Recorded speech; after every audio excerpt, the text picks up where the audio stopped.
Hello guys, most welcome. तो फिर से हम स्टार्ट करते हैं हमारा ह्यूमन रिसोर्स मैनेजमेंट HRM और इसके अंदर चैप्टर नंबर फर्स्ट चल रहा था। ये चैप्टर नंबर फर्स्ट का ये आखिरी लेक्चर है। इसके बाद हम चैप्टर नंबर सेकंड स्टार्ट कर देंगे। तो हमने इससे पहले जो है लास्ट यहाँ तक कर लिया था रोल ऑफ HR मैनेजर। ठीक है, जो HR मैनेजर होता है उसके क्या क्या रोल होते हैं। तो administrative role, operational role and strategic role, ये तीनों हमने कर लिया था। अब हम आगे बढ़ते हैं और हम देखते हैं भैया ये HR जो है, HR मैनेजर जो है, ये चीज़ तो बड़ी अच्छी है। यानी कि ये काम भी इतना कुछ करता है, इसके पास स्किल नॉलेज भी बहुत होता है ना। तो फिर इस बंदे की सैलरी भी अच्छी खासी होती होगी। अब अगर हमें भी अगर HR का मैनेजर बनना है तो फिर क्या करें। तो इसकी जो कम्पिटनेसेस है वो क्या है, या फिर कह सकते हैं इसका एजुकेशनल क्वालिफिकेशन और पर्सनल एट्रीब्यूट्स क्या क्या हो सकते हैं। तो सबसे पहले देखते हैं भी एजुकेशन क्या क्या ले ताकि हम आगे जाके HR मैनेजर बन सकें। ठीक है, ठीक। तो इसके अंदर सबसे फर्स्ट आपके पास डिग्री होनी चाहिए रिकॉग्नाइज यूनिवर्सिटी की, यानी कि आपके पास जो है ग्रेजुएशन डिग्री होनी चाहिए। और अगर ये BBA या BCom हो तो और बेहतर रहता है। ठीक है, ओके। मैनेजमेंट, क्योंकि इसमें मैनेजमेंट का ही काम होता है ना, HR मैनेजर हैं, ह्यूमन रिसोर्स को मैनेज करता है, तो वो बढ़िया रहता है BBA या BCom। और भी अगर कोई डिग्री हो तो यहाँ पर ओनली बोला हुआ है degree of recognise university. Second number से डिग्री है। फिर आपके पास पोस्ट ग्रेजुएट की डिग्री होनी चाहिए। अगर पोस्ट ग्रेजुएट की डिग्री है तो ठीक, अगर पोस्ट ग्रेजुएट की डिग्री नहीं है तो आपके पास डिप्लोमा होना चाहिए सोशियोलॉजी में, या आपके पास social work human resource management के अंदर डिप्लोमा होना चाहिए, या इससे रिलेटेड पोस्ट ग्रेजुएट डिग्री होनी चाहिए। इंडस्ट्रियल रिलेशन का डिप्लोमा या डिग्री होनी चाहिए।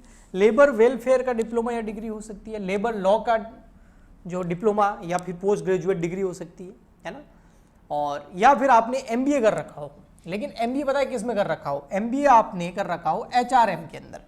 तो BBA के बाद में MBA कर रहे हैं लेकिन HRM में कर रहे हैं, ह्यूमन रिसोर्स मैनेजमेंट में कर रहे हैं, तो फिर आप जो है MBA करने के बाद HRM के अंदर MBA करने के बाद में जो है आप HR मैनेजर बन सकते हो। देखो, अभी अगर आप BCom या BBA कर रहे हो और अगर फर्स्ट ईयर के अंदर हो तो मैं आपको तरीका बताता हूँ। आगे जाके अगर BBA या BCom दोनों के बाद में आप MBA कर सकते हो। ठीक है, तो सबका ये होता है। कई स्टूडेंट होते हैं जो ये सोचते हैं चलो हम CA, CS, CA में या इन कोर्सेज में नहीं चलते हैं, हम क्या है आगे जाके जो क्या करेंगे MBA करेंगे।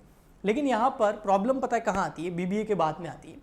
BBA के बाद में क्या होता है कि MBA करने के लिए काफ़ी लोग तो कर लेते हैं, लेकिन कुछ लोग चाहते तो है लेकिन चाह के भी कर नहीं पाते हैं। उसका रीज़न है वो उनको पहले से पता नहीं होता है।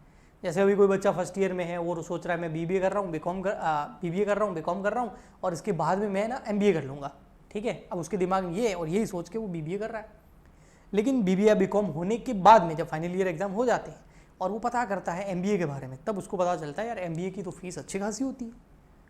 BCom BBA तो ऐसे ही हो गई थी, ज़्यादा फीस नहीं लगी थी, लेकिन MBA की फ़ीस तो बहुत ज़्यादा है, वो उस समय पता चलता है। तो मैं आपको पहले बता देता हूँ, अगर आप MBA करने के बारे में सोच रहे हैं और आपकी फाइनेंशियल कंडीशन उतनी अच्छी नहीं है ना, कि आपके घर वाले एक साथ आपको पैसा नहीं लगा सकते, तो बेटा BCom या BBA जो भी कर रहे हो उसके साथ साथ में जॉब स्टार्ट कर दो और पैसा इकट्ठा करना स्टार्ट कर दो। तो 3 साल में कुछ पैसा आप इकट्ठा कर लोगे, है ना, खर्चे कम कर दो फालतू का, है ना, जो भी है, और अपने आप को मैनेज करो और गोल रखो, है ना। हम कुछ इन्वेस्टमेंट वगैरह स्टार्ट कर दो, SIP वगैरह स्टार्ट कर दो और 3 साल तक वो करो। और 3 साल के बाद में जब आपके पास पैसा इकट्ठा हो जाएगा वो कुछ घर वाले सपोर्ट कर देंगे और फिर आप क्या कर लो, MBA कर लो। ओके, तो इससे आपको लोन वगैरह लफड़े में भी नहीं पड़ना पड़ेगा। और इसके अलावा जो है आप फिर आगे अपने जो भी आपने सोचा था वो कर भी पाओगे, है ना। नहीं तो क्या होता है, अधिकतर फाइनेंशियल प्रॉब्लम की वजह से या इतना पैसा घर वाले नहीं दे पाते हैं, बच्चा जो है BBA या BCom करने के बाद में वहीं रुक जाता है। जिनकी फाइनेंशियल प्रॉब्लम होती है वो, जिनके नहीं होती है वो कर लेते हैं। ओके, तो ये ध्यान रखना। तो अगर आप BBA या BCom के बाद में MBA करना चाहते हैं HRM में, तो HRM में MBA करके जो है आप HR मैनेजर बन सकते हैं और हर कंपनी में HR मैनेजर की जरूरत होती है। इसके अलावा C नंबर है डिग्री इन लॉ के अंदर डिग्री है, तो ये एडिशनल और डिजायरेबल क्वालिफिकेशन आपके लिए हो जाता है जो आपके काम आता है। नेक्स्ट आता है फिर पर्सनल एट्रीब्यूट्स। पर्सनल एट्रीब्यूट्स क्या होना चाहिए, देखो इंटेलिजेंट होना चाहिए, बगना नहीं होना चाहिए। This imply the ability of understand and depth of perception. Perception को समझे, डेप्थ को समझे, अंडरस्टैंडेबल होना चाहिए, लोगों को समझ के डिसीजन ले, क्योंकि काम ही इसका लोगों का है ना, इसको लोगों को मैनेज करना है। ऐसा नहीं है कि रॉ मटेरियल को खरीद के इधर रखना है, इसको लोगों को मैनेज करना है।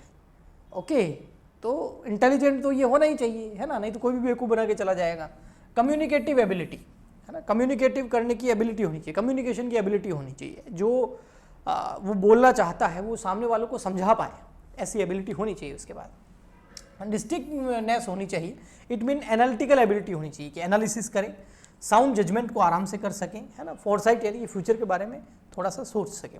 लीडरशिप स्किल होनी चाहिए, लोगों को लीडर तो बनना ही पड़ेगा इसको, है ना, ये थोड़ा फिजिकली फिट होना चाहिए, मोरल करेज होना चाहिए, एबिलिटी टू इंस्पायर, कॉन्फिडेंस अच्छा होना चाहिए, विन कॉपरेशन होना चाहिए, ऑर्गेनाइजेशनल एबिलिटी होनी चाहिए। तो यानी कि इसके पास में जो है लीडरशिप स्किल होनी चाहिए, एग्जीक्यूटिव स्किल भी होनी चाहिए। सबसे ये तो है ही इंपॉर्टेंट, लेकिन उन सबसे इंपॉर्टेंट ये है कि सोचते हैं, जैसे हम भी है ना, सोचते बहुत हैं, ये कर लेंगे, वो कर लेंगे, ये हो जाएगा, वो कर जाएगा, प्लानिंग बना ली, ये कर लिया, वो कर लिया, लेकिन जैसे ही एग्जीक्यूट करने की बारी आई नहीं कर पाते। तो एग्जीक्यूट मतलब इम्प्लीमेंट करना, तो इम्प्लीमेटिव होना चाहिए, इम्प्लीमेंट करने वाला होना चाहिए, केवल पॉलिसी और प्रोग्राम बना के छोड़ दिए ऐसा नहीं होना चाहिए। ओके, फिर है इसके अलावा 4 चीज़ें हैं, इसमें 2 बता दी मैंने आपको, educational qualification, personal attributes and training and experience. अब वो तो धीरे धीरे उसको हो जाएगा, वैसे भी आप MBA करते हो तो वहाँ पर आपको एक तरह से ट्रेनिंग वगैरह तो मिल ही जाती है, ट्रेनिंग वगैरह। तो इंडस्ट्रियल साइकोलॉजी की ट्रेनिंग होनी चाहिए, लेबर लेजिस्लेशन की ट्रेनिंग होनी चाहिए, industrial relation is very useful for human resource management, professional attributes होनी चाहिए, यानी कि HRM is emerging as a profession. HRM जो है ह्यूमन रिसोर्स मैनेजमेंट एक प्रोफेशन की तरह उभर रहा है, हर कंपनी में HRM की जरूरत होती है आज के टाइम में, मॉडर्न टाइम में। A professional approach to the management of human resources is required in the global environment, क्योंकि आज के इस एनवायरनमेंट के अंदर HRM की जरूरत होती है, तो ये एक तरह का प्रोफेशनल भी है। ओके, ठीक। जो HR मैनेजर है उसका स्टेटस क्या क्या हो सकता है, ये एक पुलिसमैन हो सकता है, पुलिसमैन वो नहीं पुलिसमैन का मायने यहाँ पर है कि भाई वो उस तरीके से काम करने वाला होना चाहिए, ओके, जांच पड़ताल करने वाला, लॉ मैन होना चाहिए, कानून की जानकारी होनी चाहिए, लेजियन मैन होना चाहिए, ये कैटरिंग मैन होना चाहिए, ये वेलफेयर मैन होना चाहिए। तो ये बस पॉइंट याद कर लेना, बस बहुत है, इतना इंपॉर्टेंट नहीं है। स्टेटस ये है इसके। HR पॉलिसी जो है वो क्या है, HR पॉलिसी जो है उसमें कुछ हम पॉइंट्स है वो पढ़ रहे हैं। The following characteristics of human resource policies, human resource से रिलेटेड जो पॉलिसीज है उसके कुछ पॉइंट्स हम यहाँ पर समझ रहे हैं। ह्यूमन रिसोर्स पॉलिसी आज based upon and derived from the human resource objective of the organisation, organisation के जो ऑब्जेक्टिव्स होते हैं उससे ही ह्यूमन रिसोर्स पॉलिसी बनती है। ह्यूमन रिसोर्स पॉलिसी यानी कि जो मेन पीपल काम कर रहे हैं आर जनरली अ स्टेटमेंट, एक जनरली स्टेटमेंट होते हैं, broad understanding being the guiding to thinking in the decision making, कि डिसीजन लेने में क्या सोचना है। They always provide to room for discretion, मतलब जो देखो ह्यूमन रिसोर्स के लिए आप पॉलिसी बना रहे हो, हाँ, है ना, तो वो उनके काम आएगी ना, कैसे काम आएगी, वही उसकी कैरेक्टरिस्टिक्स क्या क्या है। ओके, ठीक है, ऑब्जेक्टिव के ऊपर बेस होती है, जनरल स्टेटमेंट होते हैं, डिसीजन मेकिंग में काम आते हैं, ऐसे। नेक्स्ट थर्ड नंबर आता है human resource policies reflect the recognisation intention to top management with regard the human resource of the organisation. Top management के साथ उसकी जो इंटेंशन है वो इसमें समझ में आ जाती है, हमको इस पॉलिसीज़ के अंदर उसकी झलक मिल जाती है। HR policies are standing plan, ये एक तरह के स्टैंडिंग प्लान्स होते हैं, they can be use again and again, बार बार इस पॉलिसीज़ को आप यूज़ कर सकते हो, ठीक है। Responsibility for formulating human resource policy lies with the human resource department. Human resources से रिलेटेड जो भी पॉलिसीज़ बनाई गई हैं वो कौन, पॉलिसीज़ को कौन जो है उसके लिए रेस्पॉन्सिबल है, उसको फॉर्मुलेट करने के लिए उसको तो वो होता है आपका टॉप मैनेजमेंट। टॉप मैनेजमेंट इसके लिए रेस्पॉन्सिबिलिटी होता है कि ये जो ह्यूमन रिसोर्स पॉलिसीज़ है इसको फॉर्मुलेट किया जाए, बनाया जाए। ओके, बाद इसके बाद में जो HR मैनेजर होता है वो उसको इम्प्लीमेंट कर देता है। अब यहाँ पर जो पर्सनल पॉलिसीज़ होती है, मतलब जो पर्सनस हैं, आपके इंडिविजुअल्स हैं, जो ऑर्गेनाइजेशन में काम करने वाले लोग हैं, पीपल हैं, एम्प्लॉयज़ हैं, है ना, हाँ, तो कौन कौन सी पॉलिसीज़ उनके लिए बना सकते हैं। तो ओरिजिनल पॉलिसीज़ होती है, अपील्ड पॉलिसीज़ होती है, इम्पोज्ड पॉलिसीज़ होती है, जनरल पॉलिसीज़ होती है, स्पेसिफिक पॉलिसीज़ होती है, रिटन एंड एम्प्लॉयड पॉलिसीज़ होती है। आइए इनको एक एक करके समझते हैं कि ये पॉलिसीज़ क्या होती है। हाँ, ऑरिजिनेटेड पॉलिसीज क्या होती है, these are establish by the top management, इनको टॉप मैनेजमेंट एस्टैब्लिश करता है, ध्यान रखना, ठीक है। अपील्ड पॉलिसीज क्या होती है, these are formulated to meet the requirement of certain peaceful situation which has not been covered by the earlier policies. ऐसी सिचुएशन क्रिएट हो जाती है जो पहले हमने पॉलिसीज बना रखी है उसके अंदर उस सिचुएशन का क्या सॉल्यूशन है वो कवर नहीं है, तो एक नई पॉलिसी बनाते हैं, नई सिचुएशन को हैंडल करने के लिए उसको अपील्ड पॉलिसी बोलते हैं। अपील कर रहे हैं भाई, क्या करें अब। इम्पोज्ड पॉलिसीज क्या होती है, these are formed under pressure from external agencies, बाहर की एक्सटर्नल एजेंसीज जैसे गवर्नमेंट वगैरह, इनके कोई रूल्स एंड रेस्ट्रिक्शन या कोई नया एक्ट आ गया तो उनके फोर्स की वजह से अगर कोई नई पॉलिसीज बन रही है तो उसको हम क्या बोलते हैं, इम्पोज्ड पॉलिसी, उन्होंने इसको थोपा है। जनरल पॉलिसी, ये नॉर्मल पॉलिसीज होती है, they are reflect the basic philosophy and priorities of the top management in formulating the broad plan for mapping out the organisation growth chart. Organisation growth chart को mapping करने के लिए general policies बनाई जाती है top management के द्वारा। Specific policies होती है, these policies cover specific issues के लिए ये पॉलिसीज बनाई, जैसे हायरिंग कैसे करना है, रिवॉर्ड कैसे देने हैं, बार्गेनिंग कैसे करनी है। ये return and employed policies are inferred from the behaviour of member such as dress code क्या होना चाहिए, जेंटल टोन क्या होना चाहिए, टॉकिंग कैसे करनी है कस्टमर के साथ में, इससे रिलेटेड जो पॉलिसी होती है वो रिटर्न या एम्प्लॉयड पॉलिसीज होती है। Advantages of personal policies, advantages क्या होते हैं, डेलीगेशन, जो टॉप मैनेजमेंट है वो इन पॉलिसीज के जरिए अपने जो अधिकार हैं उनको डेलीगेट कर देता है, अपने राइट्स अपनी रेस्पॉन्सिबिलिटी को अपने नीचे काम करने वाले मैनेजर्स को डेलीगेट कर देता है, एचआर मैनेजर को डेलीगेट कर देता है, और एचआर मैनेजमेंट उस पॉलिसीज के हिसाब से ही आगे काम करता है, उसको बार बार टॉप मैनेजमेंट के पास जाने की जरूरत नहीं है। ओके, यूनिफॉर्मिटी है ना, एकता आ जाती है, डिफरेंट पीपल पर डिफरेंट लेवल पर है ना, सिमिलर जो हमने पॉलिसीज बना रखी हैं वो इंडिपेंडेंटली स्वतंत्र रूप से जो है अप्लाई हो जाती है, तो एक तरह से यूनिफॉर्मिटी रहती है, एकता रहती है, बेटर कंट्रोल रहता है, बिल्कुल पॉलिसीज बना रखी है तो उस हिसाब से कंट्रोल करना बेहतर रहता है। स्टैंडर्ड एफिशिएंसी रहती है, policies can serve as standard in the execution of work, standard decide होते हैं पॉलिसीज के अंदर, तो वर्क जो हो रहा है वो स्टैंडर्ड्स के हिसाब से होता है और उसके बाद उनको कंट्रोल करना भी बहुत आसान हो जाता है। कॉन्फिडेंस, पॉलिसीज जो है वो कॉन्फिडेंस देती हैं, employees aware of where they stand in the organisation and create confidence them while confronting routine and recurring problems. देखो पॉलिसीज बनी होती है ना तो मैनेजर को, एम्प्लॉइज को, सबको कॉन्फिडेंस रहता है कि वो कहाँ है, क्या कर रहे हैं, क्या करना है, आगे क्या होगा। ओके, स्पीडली डिसीजन, पॉलिसीज बनी होती है तो उनके बेसिस पर, पॉलिसीज के बेसिस पर जो डिसीजन है वो बहुत जल्दी लिए जाते हैं।